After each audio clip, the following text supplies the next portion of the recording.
Varicose veins తో బాధపడుతున్నారా? భారతదేశంలోనే బెస్ట్ ట్రీట్మెంట్ అందించే ఏకైక హాస్పిటల్ ఏవిస్. నమస్తే రమ్మగారు. నమస్తే జయ.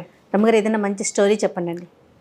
ఎస్ జానకి గారు కొన్ని కథలు పంపించారని చెప్పాను. మనం ఏం చేసాం, పులిరాజు కథ చెప్పుకున్నాం కదా, ఆవిడ ఏమన్నా కథ అని ఇంకోటి పంపారు. కథ పేరే అదా? ఏమన్నా. చిన్నప్పుడు మా అక్కయ్య వాళ్ళ పాప ఒకటి ఆకలిస్తుంది అనేది, అన్నం తింటా, అన్నం ఆకలి కాదమ్మమ్మ, ఏమైనా ఆకలిస్తుంది అని. ఏమైనా ఏదో ఒకటి, అన్నం కాకుండా, అన్నం ఆకలి కాదు. ఇప్పుడు కూడా అదే పెద్దది అయిపోయింది. ఇప్పుడు కూడా పిన్ని ఏమైనా ఉన్నాయా అంటుంది. ఓకే, ఈ ఏమన్నా కథ అనమాట. పూర్వం అట ఒక గొప్ప రాజుగారు ఉండేవారు, చక్రవర్తి. ఆయన చాలా దేశాల రాజ్యాల వాళ్ళు ఆయనకి కింద సామంతులుగా ఉండేవాళ్ళు. అయితే చాలా కాలం పిల్లలు కలగలేదు. భార్య భర్త ఎన్నో పూజలు, వ్రతాలు, నోములు ఎన్నెన్నెన్నెన్నో చేసేవారు. అయితే ఎంతో కాలానికి ఆయనకి ఒక అందమైన కుమారుడు కలిగాట, చాలా అందగాడు. అయితే చంద్రసేనుడు అని పేరు పెట్టుకున్నారు. చంద్రుడిలాగా ఉన్నాడని చంద్రసేనుడు అని పేరు పెట్టుకున్నారు. ఎంత బాగానో పెంచుకున్నారు. ఈయనకి వేట అంటే చాలా ఇష్టమట. ఈయన ఎప్పుడు వేటకి వెళ్తుండేవాడు. ఒకసారి వేటకి వెళ్ళినప్పుడు పక్కన సామ్రాజ్యానికి దగ్గరలో ఉన్న ఒక రాజ్యపు రాజుగారు కూడా అక్కడికి వచ్చాడు. ఈయన చక్రవర్తి, ఆయన రాజు. ఈయన వాళ్ళందరి మీద అది పెద్దవాడు అనమాట. ఆ రాజు ఈయన కలిసి అక్కడ వేటాడుతున్నప్పుడు మధ్యలో ఒకే లేడిని ఇద్దరు ఏం చేసి ఎవరు ముందు కొట్టారో చూసుకుని మాట్లాడుకున్నారు. ఆయనకి వేటంటే ఇష్టం, ఈయనకి వేటంటే ఇష్టం. సరే, ఇద్దరు చాలా స్నేహం అయ్యారు. ప్రతిసారి వేటకి వెళ్ళేటప్పుడు ఆయనతో కంపెనీ బాగుండేదన్నమాట, చెప్పుకునేవాళ్ళు. అయితే రాజుగారి అబ్బాయి కొంచెం పెద్దదవుతున్నాడు, ఈ చక్రవర్తి గారి అబ్బాయి. రాజుగారికి కూడా ఒక కూతురుంది, కాంతిమతి. పేరు బాగుందండి కదా. ఈ కాంతిమతి కూడా చాలా అందమైన పిల్లట. అసలు ఎంత అందగత్తో. క్రమంగా పిల్లలు పెద్దవాళ్ళు అయ్యారు, రాజుల స్నేహం కూడా పెరిగింది. చక్రవర్తి చెప్పాడు, మా అబ్బాయి కొంచెం పెద్దవాడు అవుతున్నాడు, వివాహం చేయదలుచుకున్నాము అంటే ఈ రాజుగారికి తన పిల్లని వీళ్ళకి ఇద్దామని ఉంది. కానీ కొంచెం ఆలోచిస్తున్నాడు. అంత పెద్ద రాజు, పెద్ద చక్రవర్తికి ఎట్లా పిల్లని ఇస్తాము అని ఏదో కొంచెం ముందు వెనక ఆడుతూ ఉన్నాడనమాట. అయితే ఏదో సందర్భంలో ఏమనుకున్నారు, అంత మరి పిల్లాడి పెద్ద సంబంధాలు ఇప్పటి నుంచి చూడాలి, ఒక 3-4 ఏళ్లలో చెయ్యాలి. ఇవన్నీ ఆ రోజుల్లో ఏంటంటే ట్రాన్స్పోర్టేషన్, ఫోన్లా ఏమిటున్నాయి. అవును, వీళ్ళందరూ ఉత్తరాలు రాయటము, తర్వాత ఏమో చిత్రపటాలు పంపించడము. మాకు అబ్బాయి ఉన్నాడు, మీకు అమ్మాయి ఏంటో ఇవ్వండి, ఇళ్ళని కనుక్కోవాలి కదా, మీ చిత్రపటాలు పంపండి. చిత్రపటాల గోల ఇదంతా. వీళ్ళంతా రథాలు వేసుకుని, గుర్రాలు వేసుకుని పోవాలి రావాలి, బోల్డ్ సమయం పట్టేది. ఈ గందరగోళంలో అవుతుంది కదా అని మాట్లాడుకుంటుంటే, అయితే రాజుగారు చక్రవర్తి అడిగాడు రాజుని, నీకు ఎంతమంది కుమార్తెలు, ఎంతమంది కుమారులు, ఏమిటి అంటే, అమ్మాయి కాంతిమతి పేరు ఎంత బాగుంది అన్నాడు. చంద్రకాంతే, సూర్యకాంతే అన్నాడు. అనేసరికి చంద్రకాంతే ప్రభు, మా అమ్మాయి చాలా అందంగా ఉంటుంది, చాలా మృదువుగా. సూర్యకాంత్ అయితే షార్ప్, చంద్రకాంత్ అయితే మృదువుగా ఉంటుంది, చాలా బుద్ధిమంతురాలు, చాలా అందమైన పిల్ల అని. ఎక్కడైనా ఈ పిల్లకి తగిన అనురూపమైన అందగాడు దొరికితే పెళ్లి చేయాలనుకుంటున్నానంటే, మా అబ్బాయి ఉన్నాడుగా అన్నాడు ఈయన. కానీ ఈయన మొహమాట పడి, కాదండి, ఒక ఊహ వచ్చింది కానీ నేను మిమ్మల్ని అడగడానికి భయపడ్డానంటే, అలా ఏం లేదు, మన ఇద్దరం స్నేహితులు, మేము ఎక్కడి నుంచైనా పిల్లని తెచ్చుకోవాల్సిందే, మన పిల్లలకి పెళ్లి చేద్దాం అనుకున్నారు. ఇప్పుడు వేరే చిత్రపటాల గోల ఏం లేదు, మంచి రోజులు వచ్చినప్పుడు చూసుకుందాం అని వీళ్ళ అమ్మాయిని వాళ్ళ అబ్బాయికి ఇవ్వడానికి ఫిక్స్ అయిపోయారు వీళ్ళిద్దరు. తర్వాత ఏమైంది, కొన్ని రోజులు గడిచేసరికి ఈ పిల్లాడికి ఒక 15-16 సంవత్సరాలు వచ్చినాయి. వాడు ఒకరోజు వేటకెళ్ళాడు. వెళ్తే ఈ రాజుగారి అమ్మాయి కూడా కొంతమంది స్నేహితురాలతో కలిసి అడవిలో వనవిహారానికి వచ్చింది. ఈ అబ్బాయి అమ్మాయి కలుసుకున్నారు, చంద్రసేనుడు కాంతిమతి కలుసుకున్నారు. కలుసుకోవటం మొదలుపెట్టారు. ఈ పిల్లాడికి ఒక 15-16 సంవత్సరాలు, ఆ పిల్లకు 14 ఏళ్ళు. దగ్గర వాళ్ళు, దగ్గర ఏజో 2-3 ఏళ్ళు తేడా ఉంది. ఆ వయసు పిల్లలకి సహజంగా అట్రాక్షన్ ఉంటుంది, ఫ్రెండ్షిప్ కుదిరింది. వీళ్ళిద్దరూ మాట్లాడుకుంటూ ఉండేవాళ్ళు, ప్రతిసారి ఉత్తరాలు రాసుకునేవాళ్ళు, ఈ అడవిలో కలుసుకునేవాళ్ళు. ఈ పిల్లని పెళ్లి చేసుకోవడానికి నిశ్చయించుకున్నాడు. ఒక 2-3 సంవత్సరాలు గడిచేశారు కళ్ళు. అప్పుడప్పుడు కలిసేవాళ్ళు. అప్పుడు ఇలా రోజు కలిసేందుకు లేదుగా, 6 నెలలకి 5 నెలలకి కలుసుకునేవాళ్ళు. పిల్లలు ఎదుగుతున్నారు, వాళ్ళ ప్రేమలు కూడా ఎదిగినాయి.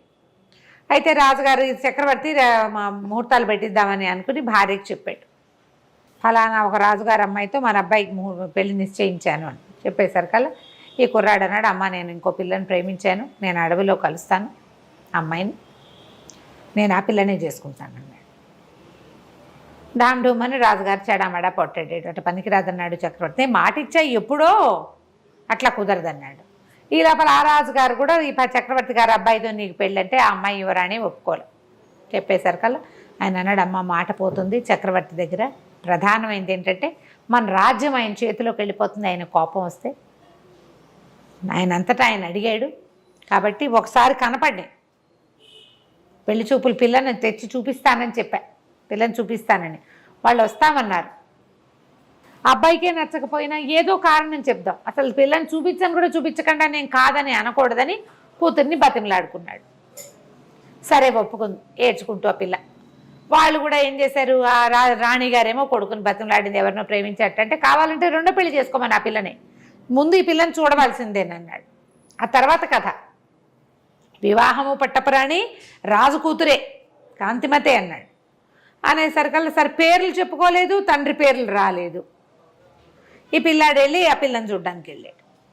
రాజు చక్రవర్తి గారు ఆయన భార్యమణి కుమారుణ్ణి తీసుకుని మంది మార్బలంతో కలిసి రాజుగారింటికి వెళ్ళాడు. ఆ రాజుగారింట్లో పిల్లని చూసేసరికల్లా పిల్లాడు ఆశ్చర్యపోయాడమ్మా ఈ పిల్ల నేను ప్రేమించింది అన్నాడు. ఆ పిల్ల కూడా చెప్పింది. వీళ్ళు ఇలా ప్రేమించుకున్నారు, అంత చిన్నప్పటి నుంచి స్నేహం. పెళ్లి చేశారు. చంద్రసేనుడికి కాంతిమతికి పెళ్ళయింది. సరే చక్రవర్తి గారు పెద్దవాడైపోయినాడు, పిల్లాడికి రాజ్యం అప్పచెప్పాడు.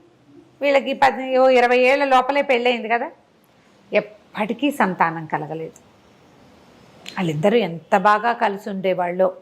రాజ్యంలో అందరూ గుసగుసలాడుకునేవాడు. చక్రవర్తి గారి కోడలికి పిల్లలు లేకపోతే ఎట్లా? యువరాజుకి ఇంకొక పెళ్లి చేయండి, రాజు అయిపోతున్నాడు, పెళ్లి చేయాలి, ఈయన చక్రవర్తి అవుతాడు రేపు, ఉత్తరాధికారి లేకుండా ఎట్లా కుదురుతుంది? ఇంకో పెళ్లి చేయండి, ఇంకో పెళ్లి చేసుకోండి, ఇంకో పెళ్లి చేసుకోండి అని మాటలు వచ్చేవి.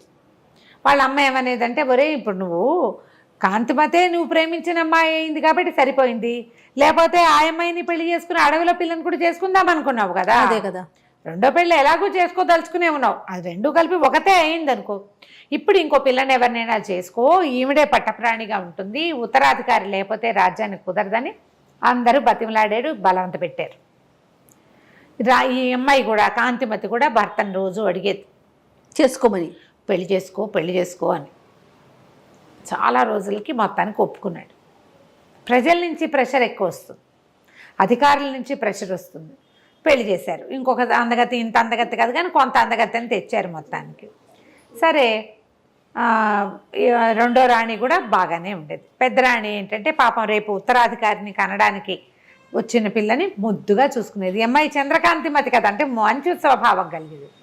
అయితే కొన్నాళ్ళకి చిన్నరాణికి ఏమనిపించడం మొదలెట్టిందంటే, ఊరికే నేను ఒక పిల్లలుగానే మెషిన్ లాగా నన్ను తెచ్చారు, ఇంపార్టెన్స్ అంతా ఆవిడికే, ఈయన ప్రేమంతా ఆవిడికి, ఆయన ఏదో శాస్త్రానికి నాతో గడుపుతున్నాడు అంతే. మంటగా ఉండేది. ఏమనేది, ఆమె పెద్దరాణి ఆవిడ పద్ధతులు ఎవరికి తెలీదు, అంతా ఆవిడ ఇష్ట ప్రకారం జరగాలంటుంది అని కొంచెం పుల్ల విరుపుగా మాట్లాడేది.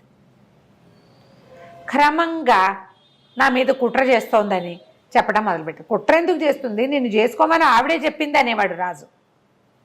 కేకలేసేవాడు. అయితే ఒకసారి ఏమైంది, చిన్నరాణి గారి దాసి పెద్దరాణి గారి మందిరంలో ఆవిడ మంత్రితోటి ఏదో మాట్లాడుతున్నది కనపడి చూసింది. చూసి అమ్మ మంత్రి గారు రాణిగారు మాట్లాడుకుంటున్నారు అని చెప్పింది. అది మామూలు మాటే. వెంటనే చిన్నరాణికి ఏం తట్టింది, మంత్రి రాణి కలిసి గూడు పుఠానీ చేస్తున్నట్టుగా చూపించచ్చు, క్రియేట్ చేయొచ్చు. ఏమని చెప్పేది, అంతకుముందు నాకు ఇవాళ వాంతులు అయిపోయినాయి, నెలదప్పేసాను అనుకున్నారు, కాదు నాకు ఆహారంలో ఫుడ్ పాయిజనింగ్ అయింది అని చెప్పేది రాజుకి. ఇవాళ ఒంట్లో బాగోలేదు, ఫుడ్ పాయిజనింగ్ అయింది, ఇవాళ నేను పెట్టుకునే పువ్వుల దండల్లో ఏదో చల్లారు, నాకు తుమ్ములు వచ్చేసినాయి, నన్ను చంపడానికి, నన్ను ఇబ్బంది పెట్టడానికి, నేను పిల్లల్ని కానీ ఇవ్వకుండా చేయటానికి చూస్తున్నారు, అట్లా చెప్పేది. ఆయన ఒప్పుకునేవాడు కాదు. ఈ మంత్రి రాణి మాట్లాడుకుంటున్నారు కదా, ఈ మాట చెప్పేసరికల్లా ఈవిడేమంది, రాజుకు చెప్పింది, నువ్వేమో నేను చెప్తే నువ్వు వినవు, రాణిగారు మంత్రి గారితోటి మంత్రాంగం చేస్తుంది, నన్ను చంపటానికి ఏమో మందులు తెప్పించేందుకు ప్రయత్నం చేస్తాం. అయ్యో, మంత్రి కూడా కలిసిపోయాడు. అనేసరికల్లా రాజుకు అర్థం కాల. అంత పని చేస్తుందా నా రాణి? అట్లాంటిది కాదంటే కొండు మండిపోతుంది. నారాయణి నారాయణి అంటాడని. కావాలంటే కనుక్కో, నువ్వు మంత్రి వచ్చాడో లేదో కనుక్కో. అప్పటికి ఒక 20-30 సార్లు విన్నాడేమో. ఆల్రెడీ కొంచెం కలుషితం అయింది లోపల కొద్దిగా. ఏమైంది, ద్వారపాలకుల్ని ఇవాళ ఎవరెవరు వచ్చారు అని కనుక్కుంటే మంత్రి గారు వచ్చారు. ఎంతసేపు ఉన్నారు? అరగంట సేపు ఉన్నారు. ఎవరితో మాట్లాడారు? రాణితోటి మాట్లాడారు. వెంటనే ఆయనకి ఏమనిపించిందంటే విషం తెప్పిస్తోంది. నిజానికి అక్కడ ఏం జరిగింది, చిన్న రాణి పుట్టినరోజు వస్తోంది, ప్రత్యేకంగా అలంకారాలు చేయించండి, ఆవిడకి చీరలు నగలు తెప్పించండి కొత్తవి బయట నుంచి అని చెప్పింది. అప్పుడు కోశాధికారికి కబురు వెళ్ళింది, చిన్నరాణి గారి పనుపున మంత్రి గారు ఏమైనా డబ్బు తెప్పించుకున్నారా అని. డబ్బు తెప్పించుకున్నారు. ఆయన తెప్పించుకున్నది బట్టలకి నగలకి వాటికి. అది తెలియదుగా డబ్బు వెళ్ళిందన్నమాట మాత్రమే బయటపడింది. పడంగానే ఇక ఇంకేముంది, రాజుగారికి విపరీతమైన కోపం వచ్చింది. నువ్వే పెళ్లి చేసుకోమన్నావు. ఉత్తరాధికారి కోసం పెళ్లి చేసుకుంటే ఆ అమ్మాయిని తెచ్చిన అమ్మాయిని ఏమైనా చేసేస్తే వెంటనే రాణికి అంతఃపురం నుంచి బహిష్కారం వచ్చేసింది. అయ్యో. మంత్రి గారిని పిలిచాడు. మంత్రికి ఏ మాట చెప్పే అవకాశం ఇవ్వాలి. అది కాదండి అని చెప్పబోయినా వినలేదు. నీ మీద గౌరవంతో ఇంతకాలం నువ్వు చేసిన సేవ వల్ల నేను నిన్ను వదిలేస్తున్నా, చంపకుండా. మళ్ళీ నువ్వు రాజభవనం గుమ్మం ఎక్కద్దు. ఈ మంత్రి గారికి దూరంగా ఒక పల్లెటూరులో ఆయన కుటుంబం ఉంది. ఆయన వస్తూ పోతూ ఉంటాడు ఇక్కడికి. మీ ఊరు వెళ్ళిపో, నువ్వు మళ్ళీ రాజధానిలోకి రావద్దు. నువ్వు ఆవిడికి లోబడిపోయావని నాకు అర్థమైపోయిందంటే అది కాదండి అని చెప్పపోతాడు. ఇక వినడు రాజు. సగం చెడిన బుర్రలో పెద్ద విత్తనం పడితే పూర్తిగా చెడిపోతుంది. అంతే. మంత్రిని పంపించేశాడు. రాణిగారికి బహిష్కారం ఏమిటంటే, రాణిగారికి ఒక పాత పురాతనమైన పడిపోయేలాగా ఉన్న ఒక పాత రాజభవనం ఒకటి ఉంది. ఇవి అక్కడ ఉండాలి. ఈమెను అక్కడ పంపించారు. పాతది, పడిపోయేందుకు శిథిలావస్థలో ఉంది. ఎవ్వరూ సహాయం లేరు. ఒక నత్తి నంగిగా ఉండే ఒక కుర్రవాడిని ఆవిడికి పని మనిషిగా ఇచ్చారు. అంతే. ఆ కుర్రాడి సాయంతో నువ్వు అక్కడ ఉండు, నీకు ఇక అంతఃపురం ప్రవేశం లేదు. ఊరికే ఊహే జరిగింది కానీ క్రియ జరగలేదు. కాబట్టి క్రియ ఏదైనా జరుగుంటే చంపేసేవాడు. చిన్నరాణి పదే పదే చెప్పింది క్రియ కూడా జరిగిందని. ఆయన నమ్మల. నాకు తెలిసిందేమిటి ఇదే కాబట్టి నేను ఇంతే శిక్ష ఇస్తానన్నాడు. కొంచెం అంతఃపురానికి చాలా దూరంలో ఉన్న పురాతనమైన ఒక బిల్డింగ్లోకి ఆవిడ్ని షిఫ్ట్ చేశారు. ఈ పెట్టిన కుర్రాడేమో వెర్రివాడు. రోజు అన్ని జొన్నలు వచ్చేవి వీళ్ళకి ఆహారానికి. రాణిగారికి సహాయకులు లేరు, ఏమీ లేరు, వాడు ఒకడే. అందులో పుచ్చిపోయినవి, పుచ్చుపట్టిపోయినవి, బొక్కివి అలాంటివి జొన్నలు వస్తే ఆ జొన్నలన్నీ బాగు చేసుకునేది ఆవిడ. బాగు చేసుకుంటే ఇది వారానికి ఒకసారి పంపేవాళ్ళు ఇన్ని జొన్నలు. ఆ జొన్నల్లో సగం పోయేవి. మిగిలిన సగంతో ఆవిడ ఏదైనా కాస్త అంత వండి వాడికి అంత జావా, తనకో ఇంత జావాతో బతికి ఉండేది. అయితే ఏమైంది, వీడు కొంచెం ఏంటంటే వెర్రివాడు, కానీ వాడికి ఒక రకంగా పాటలు, మ్యూజిక్ అవి పిచ్చి. మామూలుగా తెలివిగల మాటలు అవి ఏమీ లేవు, అయోమయంగా ఉంటాడు. అయితే ఏమైందంటే ఈ జొండలు తెస్తుంటే ఒక దారిలో పెద్ద సన్నాయి మేళము అవి వినపడుతున్నాయి. ఏవో ఫంక్షన్ జరుగుతుంటే వీడు ఆ డోల్ శబ్దానికి అనుగుణంగా చిందులేయటం మొదలుపెట్టాడు. చిందులేస్తుంటే సరే జనాలకు సరదాగా ఉంటుంది కదా, ఆ డోలు వాయించేవాడు ఇంకో కొంచెం సన్నాయి వాడు పీపీపీ అని ఇంకా బాగా వాయించి, డోలు వాడు ఇంకా మధ్యలో బాగా దరువు వాయించేసరికి వీడు ఎగురుతూ డ్యాన్స్ చేస్తుంటే అందరూ ఏం చేశారు, వాడి మీద 5 పైసలు 10 పైసలు విసిరేశారు.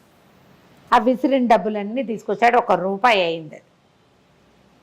ఆ డబ్బులు పుచ్చుకొని రాణిగారి దగ్గరకు వచ్చాడు, కాంతిమతి దగ్గరికి. అమ్మ నేను రోడ్డు మీద నాట్యం చేశాను, పాట కూడా పాడాను, అందరూ నాకు డబ్బులు ఇచ్చారు, ఇదిగో అని చూపించాడు. బట్ దానికి అవి ఏం చేయాలో తెలియదు. ఆవిడంది, ఏం చేసుకుంటారా నాయన డబ్బులు, ఏమన్నా కొనుక్కురా అని చెప్పింది. ఏమన్నా కొనుక్కురమ్మంది కదా. వీడు 1 రూపాయి పుచ్చుకుని కొట్లోకి వెళ్ళి ఏమన్నా ఇవ్వండి అన్నాడు. ఏమిమ్మంటావురంటే ఏమన్నా ఇవ్వండి అంటాడు. రూపాయి చూపిస్తున్నాడు. ఈ ఏమన్నా ఇవ్వండి, ఏమన్నా ఏమిటి కావాలో అడిగితే కదా. ఏమన్నా ఇదే పాట పాడాడు. కోట్లో వాళ్ళు వెర్రివేధవలా ఉన్నాడు, వీడికి తెలియదు, వాడిని తోలేసేయండి అన్నారు. తోలేస్తే ఒక ముసలమ్మ వస్తుంది అటు నుంచి. వీళ్ళ కొట్లో నుంచి తోసేసరికల్లా పోయి వీడు ఆ ముసలమ్మ మీద పడ్డాడు. పడేసరికల్లా ఆవిడంది, ఎవర్రా నువ్వు అని కేకేసి లేవదీసింది. లేవదీస్తే కాదవా నా దగ్గర రూపాయి ఉంది, ఏమన్నా ఇవ్వమంటే ఇవ్వట్లేదంటే ఆవిడ పక్కపక్క నవ్వింది. ఊరిని అట్లా గుట్రా, ఆ రూపాయి ఇడితే నేనే ఏమన్నాను, నన్ను తీసుకెళ్ళు, రూపాయి ఇవ్వు, నా పేరే ఏమన్నా, నేను ఏమన్నా కావాలని కొట్లో అడిగితే ఎలాగరా, నన్ను కదా అడగాలి, వస్తా పద నీతో పాటను అని ఆ రూపాయితోటి కాస్త కూర నార ఏవో కొనుక్కొని ఆ సంచి చేత్తో పుచ్చుకొని ఈ కుర్రాడితో పాటు పెద్దరాణి గారు ఎక్కడుందో ఆ పాడుపడిపోయిన భవనానికి వెళ్ళేసరికల్లా ఆవిడ తెల్లపోయింది. ఏమైనా కొనుక్కురమ్మన్నాను, నువ్వెవరో అమ్మా, నా పేరే ఏమన్నా అమ్మా, ఏమన్నా కొంటాను, ఏమన్నా అన్నాడు, నన్నే పిలుస్తున్నాడని వచ్చాను, నాకు తెలుసు నువ్వెవరో తెలుసు, వీడేమిటో కూడా తెలుసు, నీ సేవ చేస్తా, నీ దగ్గర ఉంటాను అంటే ఆవిడంది, అమ్మ నాకే ఏమీ రావు, వచ్చేదే వారానికి ఇన్ని జొన్నలు వస్తాయి, అందులో సగం ముక్కిపోయినవి, సగం పురుగు పెట్టినవి, వాడు నేను ఎట్లా కొట్లా బతికున్నాం అంతే అంటే, కాదమ్మా నీకు కావాల్సినవన్నీ నేను చేసి పెడతా, రాజభవనం నుంచి జొన్నలు కాదు, బియ్యము పప్పు ఉప్పు చీరానార అన్నీ వస్తాయి, నేను వచ్చా కదా అవన్నీ వస్తాయి అంతే. ఈ ముసలమ్మ ఈ రాణిగారితో ఉండిపోయింది. ఏమన్నా అన్న ఒక ముసలావిడ రాణిగారి దగ్గర చేరింది. ఏమ్మా ఏం చేసిందంటే అక్కడి నుంచి రాజస్థానం నుంచి ఏవో వస్తువులు వచ్చేవి, రాణిగారికి బట్టలు కూడా లేవు పాపం, బట్టలు తెప్పించడం మొదలుపెట్టింది, బట్టలు వచ్చేవి, కొంచెం భోజనం వచ్చేది, శుభ్రమైంది, మరి రాణిగారికి జరిగినంత జరగకపోయినా జరిపేది. ఈ ఇల్లంతా శుభ్రం చేయించింది, ఆ ఎర్రబ్బాయిని పెట్టుకుని ఆవిడతో పాటు ఉంటుండేది. ఇంతలో ఏమైంది, ఒకరోజు ఒక టంక్ వచ్చింది, చిన్నరాణి గారు గర్భవతి అయింది అని. ఈవిడేం చేసింది, ఏమన్నా రాజస్థానానికి వెళ్ళి బియ్యం తేవడానికి పప్పులు తేవడానికి వెళ్ళేది కదా, మా పెద్దరాణి గారు కూడా గర్భవతి అని చెప్పింది.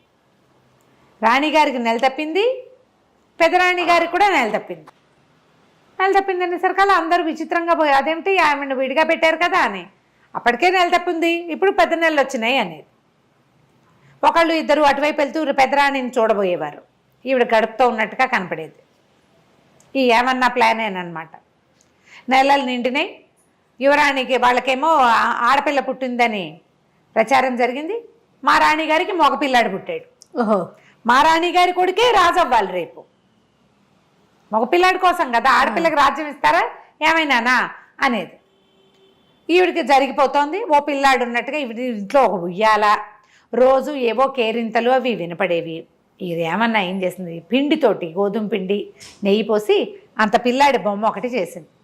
ఆ ఉయ్యాల దూరం నుంచి చూస్తే ఉయ్యాల్లో పిల్లాడు ఉన్నట్టు, లోపలికి వచ్చి రాణిని చూసే వీలు లేదు, ఉయ్యాలు కనపడుతోంది, కేరింతలు వినపడతాయి, మధ్యలో ఉంగా అంటుంటాడు పిల్లాడు, ఈ ర్యాట్లర్ ఒకటి కదిలిపేది, ఇవి ఉంటాయి, మువ్వలు అవి ఉండేవి, అలా ఉండేది. వీళ్ళింట్లో ఒక పిల్లాడు ఉన్న సూచనే ఉండేది. రాజుగారు ఏనాడు తెలుసు, ఊరికే రాచంలో ప్రచారంలో ఉంది, పిల్లాడున్నాడు అని. అయితే ఏమైంది, క్రమంగా రోజులు గడుస్తుంటే పిల్ల పెద్దది అవుతోంది, పెళ్లి సంబంధాలు చూస్తున్నామంటే మా రాజకుమారుడికి కూడా పెళ్లి సంబంధాలు చూస్తున్నాం అనేది. ఈ అమ్మాయి పుట్టింటి వాళ్ళు ఉన్నారు కదా, ఈ కాంతిమతి వాళ్ళ పుట్టింటి వాళ్ళు, ఆమెకు మేనమామలు వాళ్ళు చాలామంది ఉన్నారు. ఈ ఏమన్నా పోయి ఒక వారం రోజులు ప్రయాణం చేసి వెళ్ళి కబుర్లు చేసుకొచ్చింది, ఫలానా రాజుగారి అమ్మాయిని మా రాజకుమారుడికి ఇస్తున్నారని ప్రచారం మొదలుపెట్టి. అసలు లేని దానికే రాణి గారిని మళ్ళీ వెనక్కి చేర్చాలి, అది పాయింట్. అయితే ఈ కథ నడుస్తుంటే చిన్నపిల్ల యువరాణికి కూడా పెళ్లి సంబంధాలు చూస్తున్నారని ఆ రాజకుమారుడు ఈ రాజకుమారుడు ఉత్తరాలు వస్తున్నాయని చెప్పుకున్నారు. అసలు మా రాజకుమారుడికి పెళ్ళే కుదిర్చేశామని చెప్పింది. రాజకుమారుడికి 15 ఏళ్ళు ఉన్నాయి, యువరాణికి కూడా 15 ఏళ్ళు ఉన్నాయి కదా, 15 ఏళ్ళ ఆడపిల్లలకి మగపిల్లలకి కూడా పెళ్ళిళ్ళు చేసేవాళ్ళు. సరే పెళ్లి సంబంధం కుదిరిందని మేము రాజకుమారుడు తరలి వెళ్తున్నాడు పెళ్ళికని ఊరంతా ప్రచారం చేసింది. ఒక పెద్ద పల్లకి మాట్లాడి, మామూలుగా ఉయ్యాల పిల్లాడంతా ఇంత పిల్లాడి బొమ్మ, ఈ పల్లకీలో ఒక పడుకున్న షేపులో ఒక రాజకుమారుడి బొమ్మ, మట్టి బొమ్మ, పిండి బొమ్మ తయారు చేయించింది. గోధుమ పిండి బాగా నెయ్యి పోసి కొంచెం బెల్లం కలిపి ఇంత బొమ్మ, పల్లకిలో ఒక మనిషి ఉన్నట్టు, దూరం నుంచి చూస్తే మనిషి ఉన్నట్టు కనపడాలి కదా. సరే పల్లకి తీసుకెళ్తున్నారు, మన పట్టప్రాణి గారు ఇక్కడే ఉంది కాంతిమతి, పిల్లని తీసుకెళ్తున్నారు, పెళ్ళికి తీసుకెళ్తున్నాం తరలి వెళ్తున్నామని ప్రచారం చేస్తుంది. అయితే ఏమైందట, ఆ ఊళ్ళో ఒక గంగానమ్మ గుడి ఒకటి ఉంది. ఆ గంగానమ్మకి పిండి నైవేద్యం పెడతారు, గోధుమ పిండిలో నెయ్యేసి అదే చలివిడి నైవేద్యం పెడతారనమాట. అయితే ఏమైంది, ఆ పూట వీళ్ళు పల్లకితో వెళ్తుంటే రాజకుమారుడు పెళ్లికి తరలివెళ్తున్నాడు అని చెప్పుకున్నారు. ఆ రాజకుమారుని కంటితో చూసిన వాడు ఎవడూ లేడు. అందులో ప్రవేశం లేదు కదా అంతఃపురంలో. ఇప్పుడు ఆవిడనే ఒక పాడుపడిపోయిన ఇంట్లో ఉంచారు, అందులో ప్రజలు ఎవరు వెళ్ళడానికి వీలు లేదు, ఆవిడకి బహిష్కారం ఉంది. ఈ ఏమన్నా ఒకటే లోపలికి బయటికి తిరుగుతూ ఉండేది. అయితే ఏమైంది, ఈ గంగానమ్మ గుడి దాకా వచ్చాక బోయిలు మోసి మోసి భుజాలు నొప్పులు పుడుతున్నాయమ్మా, చెద్దన్నం తెచ్చుకున్నాం తింటాం మేము ఇక్కడ కూర్చునంటే ఆ ఏమన్నా అంది, సరేలారా పల్లకి దింపండి, మీ తిళ్ళు మీరు తినండి, మరి నేను అట్లా కొంచెం బయటకు వెళ్ళి కాస్త కాళ్ళు కడుక్కొస్తానని ఆ పల్లకి అక్కడ వదిలిపెట్టి ఏమన్నా ఏమో పక్కన ఏదో చెరువు, చిన్న చెరువు వెళ్తుంటే అక్కడికి వెళ్ళి కాస్త చాలాసేపటి నుంచి ప్రయాణం చేస్తున్నారు. ఆ ఊరి మొగదలలో ఉంది గంగానమ్మ గుడి. వీళ్ళు ఊళ్ళో లోపల ఉన్నారు, అదంతా నడిచి వచ్చారు కదా. ఈ బోయిలంతా ఒక పక్కన కూర్చుని అన్నాలు తింటున్నారు.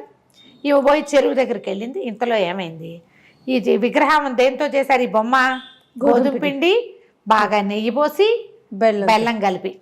ఈ లోపలున్న గంగానమ్మకి ఆ నెయ్యి గోధుమ పిండి వాసన వచ్చింది. ఓహో, ఆహారం తెస్తున్నారని చూస్తోంది. ఎంతసేపటికి లోపలికి రాల. మామూలుగా అమ్మవారి నైవేద్యం ఎంత పెడతారు, ఇంతదే మనం చలివిడి చేస్తే గుమగుమలాడుతుంది. అంత ముద్దతో చేసిన 15 ఏళ్ల పిల్లాడి బొమ్మ ఎంత వాసన వస్తుంది. ఆమె కాస్త ఇట్లా కూర్చుని ఉంటుంది పీట మీద, కూర్చుని ఆవిడ లేచింది, లేచి గుళ్ళోంచి బయటకు వచ్చింది.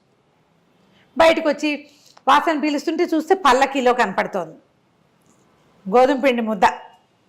ఆమె అంత లోపలికి చేయి పెట్టి ఆ బొమ్మను బయటికి లాగి ముక్క విరుచుకుని కర్ర కర్ర కర్ర కర్ర తినేయటం మొదలుపెట్టింది. తినేసేసింది బొమ్మని. తినేసరికల్లా ఏదో మోత వస్తోందని ఈ చెరువు దగ్గరికి వెళ్ళి నిదానంగా నడుచుకొస్తున్న ఈ ముసలమ్మ ఏమన్నా పరిగెత్తుకుంటూ వచ్చింది. అయ్యయ్యో మా పిల్లాన్ని విరుచుకు తినేస్తున్నావని ఆ గంగానమ్మ చేయిపుచ్చుకుంది. చేయిపుచ్చుకునేసరికి కేకలు పెట్టింది, నా పిల్లాన్ని తినేసావు, నా పిల్లాన్ని నాకు ఇచ్చేయండి. అమ్మ గంగానమ్మ విదిలించుకోపోయి ఆమె ఎంత విదిలించుకున్నా ఈ ముసలిది చెయ్యి వదిలిపెట్టలేదు. నా పిల్లాన్ని నాకు ఇచ్చే, నా పిల్లాడికి 15 ఏళ్ళ లక్షణమైన పిల్లవాడు, కాబోయే పెళ్లి కొడుకు, అలంకారం చేసి తెస్తే మింగేస్తావా అమాంతావు, నా పిల్లాన్ని నాకు ఇచ్చేళ్ళు, నువ్వేం చేస్తావో నాకు తెలియదు. గంగానమ్మ వదలవే అంటుంది. వదలవే లేదు, ఏమీ లేదు. ఇప్పుడు ఏం చేసింది, కాళ్ళతో చేతులతో పట్టుకుని ఇంత శక్తుల్లో ఉన్న గంగానమ్మని గట్టిగా పట్టేసుకుంది. ఆమె తోస్తుంది, ఇది వదలదు. అక్కడి నుంచి విసుగు, ఇచ్చాను బా పిల్లాడేగా వదులు అని ఒక్క విదిలిచ్చేసింది. ఈమె పోయి మేనా దగ్గర పడింది, ఆ పల్లకి దగ్గర.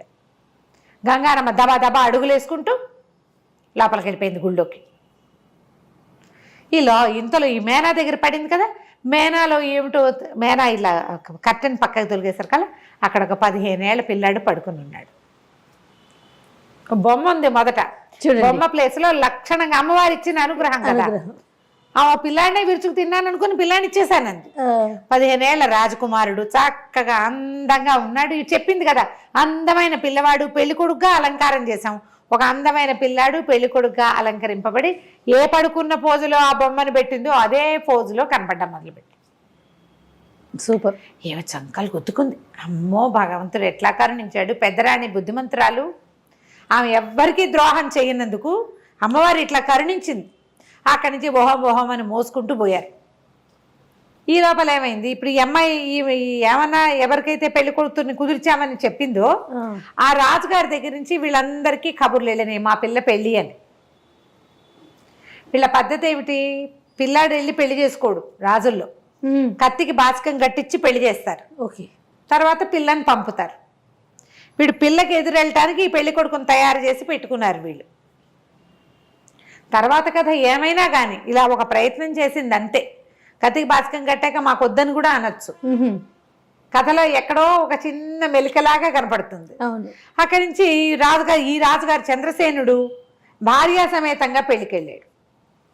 వాళ్ళు పిలిచారు, రెండో భార్యను తీసుకుని వెళ్ళాడు. అక్కడికి వెళ్ళేసరికల్లా ఏమైంది, కత్తికి బాచకం కట్టారు. ఎవరి కుమారుడు అంటే రాజుగారు చంద్రసేనుడు కుమారుడే. చంద్రసేనుడు కాంతిమతుల కుమారుడు. అతను కత్తికి బాచకం కట్టి పెళ్లి చేస్తున్నారు. ఈయన ఆశ్చర్యపోయాడు. ఆ కుమారుడు ఎవడో చూడాలి. ఆ కత్తిని రాజకుమార్తెని తీసుకొస్తే వీళ్ళేమో పల్లకి ఎదురుకుండా తీసుకెళ్లారు.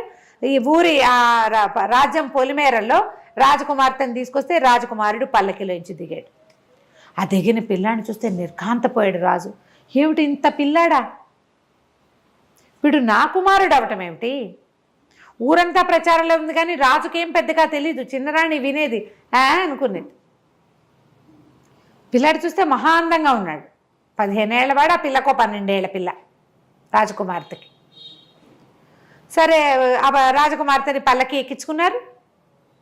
పిల్లాడు పిల్ల ఒకళ్ళనొకళ్ళు చూసుకుంటున్నారు. చంద్రసేనుడు గుర్రం వేసుకుని ఆగ మేఘాల మీద పరిగెత్తుకుంటూ ఆ పడిపోయిన శిథిలాలయపు బిల్డింగ్ ఉంది కదా, అక్కడికి పరిగెత్తాడు. ఆ కాంతి ఈ లోపల ఏం చేసింది, ఏమన్నా కూడా కబురు చేసింది, అమ్మవారి అనుగ్రహం నీ మీద పరిపూర్ణంగా ఉన్నది, ఇట్లా ఒక బిడ్డ వచ్చాడు, ఒక పిల్లవాడు మనకి లభించాడు, ఈ పిల్లవాడు నీ పిల్లాడే, నీ పిల్లాడి కోసమనే పంపించింది ఆవిడ అని చెప్పేశారు కల్లా. అప్పుడు రాజుగారు పరిగెత్తుకుంటూ వెళ్ళాడు కదా, వెళ్ళి అడిగాడు, ఈ కుర్రాడు నా కుమారుడా, నువ్వు ఎప్పుడు గర్భవతి అయ్యావు, ఎప్పుడు సంతానం కలిగిందంటే నీ దగ్గర నుంచి వచ్చే నాటికే నాకు నెల తప్పింది అని చెప్తుంది ఆవిడ. చెప్పేశారు కల్లా చెప్పమంది కదా, నేను ఇది నిజమే చెప్తున్నానని అనుకో, ఆ కుమారుడు నీ కుమారుడే, భగవంతుడి అనుగ్రహం మనకి ఇలా కలిగింది. ఆశ్చర్యపడి ఎట్లా జరిగింది, ఇంత పిల్లాడిని నేను ఎట్లా పోగొట్టుకున్నాను, రాజ్యానికి ఉత్తరాధికారి అయిన వాడు ఈ శిథిలాలయంలో ఉండటం ఏమిటి, ఆయనకు అర్థమే కాల. ఫీల్ అయ్యాడా? ఫీల్ అయ్యాడు. సరే అక్కడి నుంచి రాజకుమారుణ్ణి మరి ఇక్కడికి ఎట్లా తీసుకొస్తారు, రాజకుమారుని రాకుమార్తెని తమ ఇంటికి తీసుకెళ్ళి సగౌరవంగా కాంతిమతిని కూడా పల్లకి పంపించి రాజస్థానానికి రప్పించాడు. అప్పుడు ఈ ఏమన్నాన్ని పిలిపించాడు. ఆవిడేం చెప్పిందంటే అందరికీ చెప్పింది ప్రజలకి, రాణిగారికి కుమారుడు కలగలేదు, ఈ కుమారుడు రాణిగారికి పుట్టిన కుమారుడు కాదు, ఆమె సహనంగా 15 సంవత్సరాలు తను చేయని తప్పుకి ఒక్క కంప్లైంట్ కూడా లేకుండా పుచ్చిపోయిన జొన్నలు పంపించిన ఆ వండుకు తిని నిశ్శబ్దంగా ఉన్నందుకు గంగానం ఇచ్చింది ఈ రాజ్యానికి ఉత్తరాధికారి అని చెప్పింది. నేను మంత్రి గారింట్లో పనిచేసేదాన్ని, మంత్రి గారికి ఇక్కడ సహాయంగా ఉండేదాన్ని, మన రాజుగారు మంత్రి గారిని ఊరు పంపించేస్తే నాకు పని లేకుండా పోయింది. నేను ఈ ఎవరి మహారాణి దగ్గరికి వెళ్ళే మార్గాన్ని చూస్తుంటే ఈ కుర్రాడు తగిలేడు నాకు, వాడు ఏమన్నా కొంటా అంటే ఏమన్నాగా నేను వెళ్ళాను, మంత్రి గారి దగ్గరికి వెళ్ళి ఇట్లా మహారాణి దగ్గర చేరానని చెప్తే ఈమెకు కావలసిన ఆహారము దినుసులు అన్నీ కూడా మంత్రి గారే ఇచ్చాడు. ఇప్పుడు ఆ రోజున చిన్నరాణి రాజుగారికి కంప్లైంట్ చేసింది, ఏమిటి వీళ్ళిద్దరూ గూడు పుఠాని చేశారని. ఏం మాట్లాడారో రాణిగారితోటి మంత్రి గారితో విడివిడిగా సభలో వినండి. చిన్నరాణి పుట్టినరోజు, రేపొద్దున ఆవిడకి పుట్టబోయే సంతానమే ఉత్తరాధికారి అవుతుంది, ఆమె మొదటి పుట్టినరోజు మన రాజ్యంలో ఘనంగా చేయాలని, ఆమెకి చీరలు నగలు తీసుకురమ్మని, పుట్టినరోజు ఏర్పాట్లు గ్రాండ్గా చేయమని రాణిగారు చెప్పింది. రాణి కూడా రాజుకి నేను చేసింది ఇది అని చెప్పి ఇంత ప్రూఫ్ బయటపడేశారు కదా, రాజుగారు చిన్నరాణిని తెగ తిట్టిపోసాడు, ఆమె వెళ్ళిపోమన్నాడు. నీ వల్ల నేను నా రాణికి దూరం అయ్యాను, మంత్రికి దూరం అయిపోయాను, ఏదో భగవంతుడు అనుగ్రహించి ఇలా ఒక కుమారుడు వచ్చాడు అదే అనేసరికల్లా పెద్దరాణియే చెప్పింది, వద్దు ఆమె ఏమంటారంటే మన ఇన్సెక్యూరిటీ ఫీలింగ్, నువ్వు పెళ్లి చేసుకున్నావు భార్యతోటి బాగా ఉండకుండా ఎంతసేపు పెద్దరాణి పేరే తలుస్తుంటే రెండో వాళ్ళకి మంటగానే ఉంటుంది, ఇట్లా చేయొద్దు, ఆమె కూడా ఒక కూతురుంది, మన రాజ్యానికి యువరాణి, పిల్లని మంచి చోట ఇచ్చి పెళ్లి చేసుకోవాలి, ఇంకా సంతానం కలగచ్చు మనకి అని బతిమలాడి ఉంచేసుకుంది. ఈ గంగానమ్మ ఇచ్చిన రాకుమారుడికి సూర్యసేనుడు అని పేరు పెట్టుకున్నారు. ఆ సూర్యసేనుడికి పెళ్ళైపోయింది కదా, పిల్లాడి యువరాజుగా కొంతకాలం ఉండి తర్వాత ఆ రాజ్యానికి ఉత్తరాధికారి గంగానమ్మ ఇచ్చిన ఆ సంతానమే రాజయ్యాడు. ఏమన్నా కథ చాలా బాగుంది రమ్మ గారు, సూపర్గా ఉంది కదా, చాలా బాగుంది.